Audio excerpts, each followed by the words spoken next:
ඉතින් ආයේ බෝවන් කොළඹට නම් ටික පායනවා. ඉතින් අද අපි යනවා මහනුවරට ගංගතුරේ නායම් වලින් අවතැන්විච්ච මිනිස්සුන්ට බඩු ටිකක් අරගෙන අපි විශේෂයෙන්ම ගත්ත වතුර බෝතල් සනීප ආරක්ෂක ද්‍රව්‍ය එතකොට වියලි ආහාර බෙහෙත් ඇඳුම් වගේ දේවල් ටිකක් ගත්තා. ඒකල අපි ඒ ටික මිනිස්සෙට දෙන්න පුළුවන් විදිහට අපේ ඔෆිස් එකේ ස්ටාෆ් එක විශේෂයෙන්ම හෙඩ් ක්වාටර්ස් කමියුනිටි එක අපි සෙට් එකත් එක්ක එකතු කරලා අපි ටික පැක් කරගත්තා.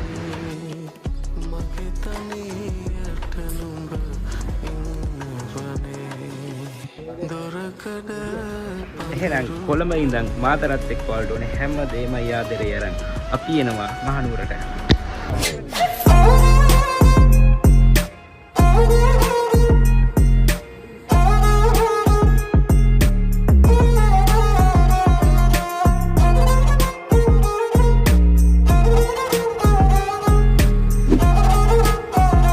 යාළුවනේ අපි දැන් මේ ගංගතුරෙන් අවතැන්නුව සඳහා ආධාර රැගෙන යම් තියෙනවා. තව පිටිපස්සෙත් කට්ටිය ඉන්නවා. අපි වෑන් දෙක බඩු අරන් යන ගමන් ඉන්නේ නුවරට.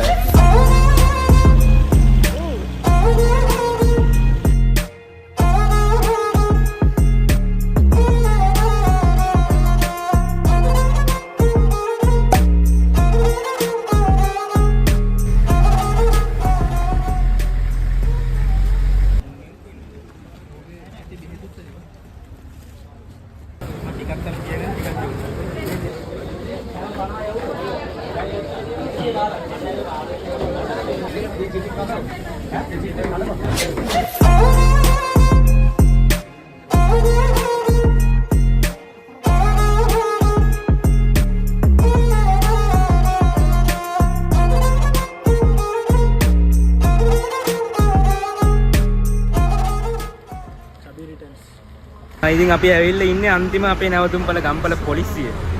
කබරගල ගම්මානේ ඔයාලා දන්නවා නාය ගිහිල්ලා 12 දෙනෙක් විතර නැති වෙලා තියෙනවා. ඊට අමතරව පවුල් 150ක් පවුල් 150ක් 100ක් වගේ ප්‍රමාණයක් අවතන් වෙලා තියෙනවා. අපිට ඇත්තටම ගම ඇතුළට යන්න බෑ. අපේ වාහන වලට යන්න බෑ. පොඩක් පාරවල් ඩැමේජ් වෙලා එහෙම ප්‍රශ්න තියෙනවා. අපිට ඒ හින්දා ගමේ මිනිස්සු රික්වෙස්ට් කරා ඇවිල්ලා පොලිසියට බාර දෙන්න. OIC මහත්තයා ගම්පල පොලිසිය OIC මහත්මයාට අපි ස්තුතිවන්ත වෙනවා අපිට මේ උදව් කරාට. ඇත්තටම මම වල පොඩ පෙන්නන්නම් අපි කොහොමද මෙතන වැඩ ටික ගියේ කියලා.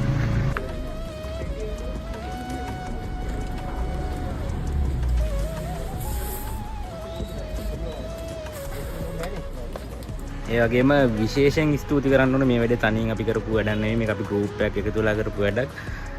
අපි ස්තුතිවන්ත වෙන්න ඕනේ අපේ ඊයෝ ලංකා අධිපති හේෂාන් ලක්ෂිත මහත්මයා ඇතුළු අපේ කාර්ය මණ්ඩලයට සහ අපේ හෙඩ් ක්වාටර්ස් ගෲප් එකේ හෙඩ් ක්වාටර්ස් කමියුනිටි එකේ අපේ මෙම්බර්ස්ලා ඔක්කොටමත් A+ කම්පියුටර්ස් අධිපති අපේ අමිත් සර්ට එතකොට අපේ දීප්ති ආන්ටි සහ තිමිර රුවාෂි ජනිත් විදේශගතව ඉඳලා අපිට උදව් කරා යලා. ඉතින් මේ හැමෝටම අපි ගොඩක් ස්තුතිවන්ත වෙනවා. බත් ඇටකින් හරි අපිට උදව් කරපු වචනකින් හරි අපිට උදව් කරපු හැමෝටම. ඉතින් වල පුළුවන් විදිහට හැමෝම මේ වෙලාවේ හැමෝටම උදව් කරගන්න. ඉතින් මේ වගේ ආයි කරදරයක් ලංකාවට නොවේවා කියන ප්‍රාර්ථනාවත් එක්ක අපි මෙතනින් සමුගන්නවා.